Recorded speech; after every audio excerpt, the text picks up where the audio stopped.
Ya.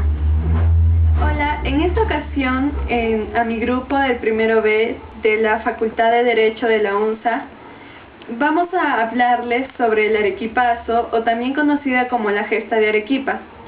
Y según el artículo de Jorge Bedregal, la gesta es una relación de hechos memorables que se relacionan con los sucesos de la Revolución del 50, pero sin embargo las diferencias son claras.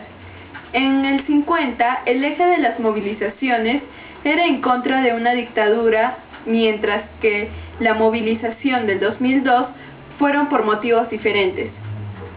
Las diferencias económicas existentes en nuestro país son ahora más evidentes y alimenta el sistema de exclusión. Sus promotores suelen ser muchas veces las propias víctimas que sufren esta exclusión. En la década del 60, Arequipa se había mantenido en una inerte posición que rememoraba las órdenes sociales de la colonia, es decir, que no nos encontrábamos o no queríamos pasar a una modernidad. En este espacio, el indio solo tenía dos probabilidades: en el campo como campesino o en la ciudad trabajar como sirviente. La ciudad se convierte en un foco de atracción de los inmigrantes de las zonas altoandinas, quienes se van a encontrar con este sistema de exclusión. El sistema excluyente arequipeño se asienta por la frase "no en vano se nace al pie de un volcán", aludiendo que los arequipeños netos nacen con muchas virtudes que muchas veces los inmigrantes no las tienen. Las experiencias de movilizaciones previas determinan o van a determinar el camino de posteriores movilizaciones. Así, por ejemplo, vemos en esta imagen que unos jóvenes realizaban un desfile semidesnudos y cubiertos con purpurina, pero sin embargo esto no tuvo un gran objetivo porque fue tomado como un simple acto de ridiculización. Bedregal decía que más que una gesta se trataba de un gesto, donde los migrantes y sus hijos van a encontrar mecanismos para integrarse en una sociedad exclusora. Es decir, que para poder integrarse a Arequipa renunciaban muchas veces a su propia cultura. Se da un capitalismo radiofónico por la importancia de los medios radiales. Así también, el Frente Amplio Cívico de Arequipa pone en manifiesto los problemas propios de representatividad, ya que realizaron exigencias débiles. Pero la violencia desatada y los objetivos de esa violencia no son una muestra de las limitaciones de las circunstancias, sino que también la tardía participación de personajes como el alcalde Guillén es otra muestra de la debilidad dirigencial y la poca capacidad de gestión en los conflictos.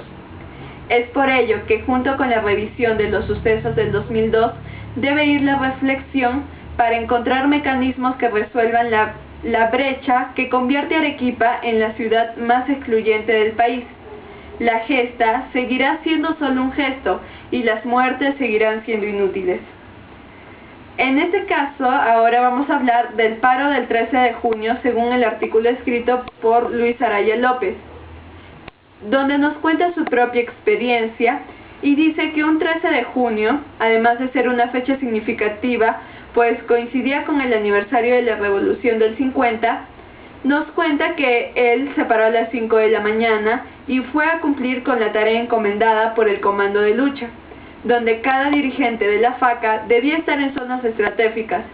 El autor se estableció en Socabaya y en el Grifo de San Fernando. Ya a las 8 de la mañana, el número de personas ya se había triplicado y comenzaron la marcha.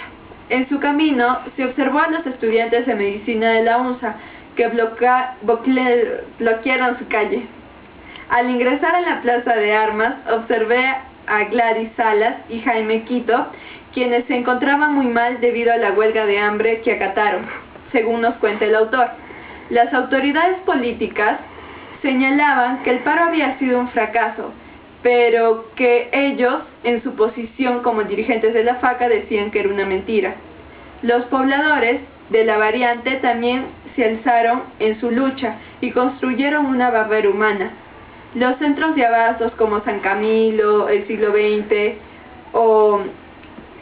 no atendieron, y tampoco hubo labores en los colegios, institutos y universidades, ya sean públicas o privadas. La intervención de la Cruz Roja se hizo notoria al trasladar a estos dos personajes ya nombrados, Quito y Gladys Salas, a los hospitales, ya que en su lucha pasaron 11 días sin probar ningún alimento. Pero también fueron reconocidos por su valentía, ya que pusieron en riesgo sus vidas y recibieron el constante reconocimiento por parte del pueblo. Además de la lucha que se hacía dentro de la región o de la provincia de Arequipa, otras provincias también se unieron a la protesta, como Majes, Mollendo, Camaná, Cotahuasi, Caravelí y Aplau, quienes realizaron masivas movilizaciones.